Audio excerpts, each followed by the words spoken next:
Aujourd'hui, c'est le 9 juillet. Je suis heureuse que tu prennes le temps de partager avec nous cette méditation.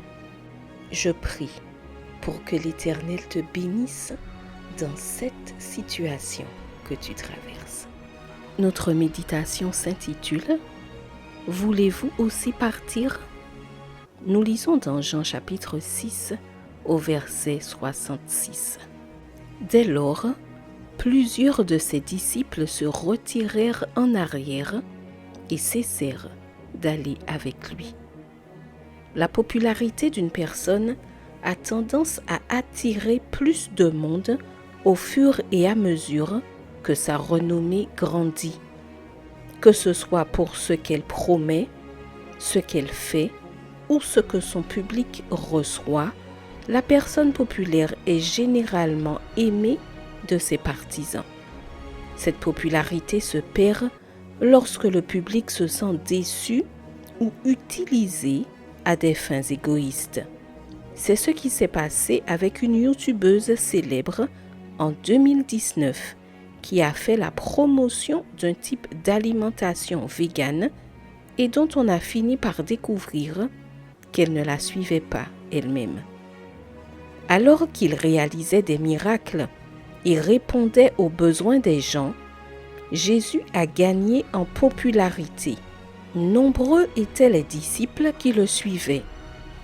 Lorsqu'ils ont compris que le royaume de Jésus n'était pas de cette terre et que le royaume des cieux impliquait un engagement et parfois des souffrances, ils se sont progressivement éloignés car la compagnie de Jésus ne convenait plus aux aspirations égoïstes qui les poussaient à le suivre.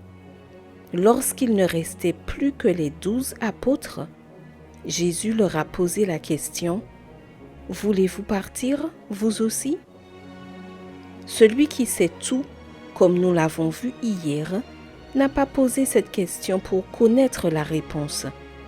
C'était plutôt une façon de les interpeller pour que les 12 méditent sur les raisons qui les poussaient à le suivre.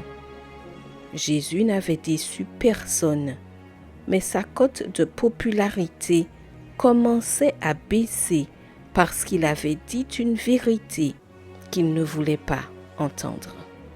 Que fais-tu lorsque ce que l'on te dit n'est pas ce que tu veux entendre? Lorsqu'une amie, une sœur de l'Église ou toute autre personne te dit que tu te comportes mal, quelle est ta réaction? Cherches-tu un moyen de riposter, même si tu n'es pas attaqué? Envoies-tu ta lettre de démission au comité d'église? Cesses-tu d'aller à l'église? Ce sont des réactions qu'ont connues certaines personnes à qui l'on a dit ce qu'elles ne voulaient pas entendre. Dans ces cas, il s'est avéré que, comme ces disciples qui ont arrêté de suivre Jésus parce qu'ils pensaient ne pas recevoir une prompte récompense, elles servaient dans les rangs du Seigneur pour de mauvaises raisons. Cher ami, si tu as trouvé Jésus, ne reviens pas en arrière. Quand les difficultés surviennent et que tu réalises que la vie chrétienne ne consiste pas à dormir sur un lit de roses, dis à Jésus « Je ne veux pas partir, je préfère rester à tes côtés. » Post-scriptum, heureuse de rester à ses côtés. Je te souhaite une excellente journée avec la bénédiction du Seigneur.